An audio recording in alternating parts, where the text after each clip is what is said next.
folla straripante attende l'esibizione più sensazionale del secolo. Radiocronisti, cineoperatori, giornalisti sono qui raccolti per riprendere ogni dettaglio della sfida alla morte che una fanciulla lancerà tra poco dalla cima della torre. La curiosità morbosa del pubblico rende palpitante l'attesa. È uno spettacolo senza eguali quello che si presenta ai nostri occhi. Lo sguardo della folla è fissa verso un punto solo, la torre. Tra pochi istanti l'audace fanciulla apparirà. Ma ecco che il pubblico ondeggia. Le mani indicano la torre. Sì, è lei, eccola, è proprio lei. Il pubblico, sempre generoso con gli audaci, applaude. È un saluto alla coraggiosa fanciulla o un incitamento? La fanciulla si prepara. Mette il casco. Il pubblico tace e segue palpitante. Un cavallo bianco sale la pedana che conduce alla torre. Un silenzio di tomba è caduto improvvisamente su di noi come una pesante cappa di piombo. Solo i radiocronisti commentano dettagliatamente i preparativi del salto della morte. È calma, pronta per la sua esibizione. Avanza verso l'abisso, nel fondo il mare, forse la morte.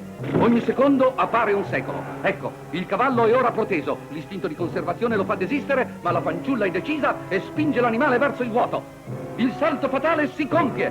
Ecco, precipita, il volo verso la morte, cavallo e amazzone aggrappati a un unico destino. Lo spettacolo è finito. Torneranno alla vita o una tragedia è ormai compiuta?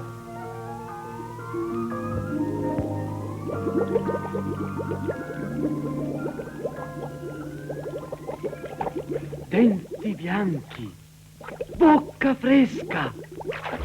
Sì, Colgate con Gardol. Il dentifricio Colgate con Gardol rimane attivo per 12 ore e più. Usatelo ogni mattina. Avrete una sicura difesa contro la carie e la bocca fresca per tutto il giorno. Denti bianchi, denti sani, bocca fresca tutto il giorno. Quando usate il Colgate con Gardol. Provate Colgate. Usate Colgate. con Gardol.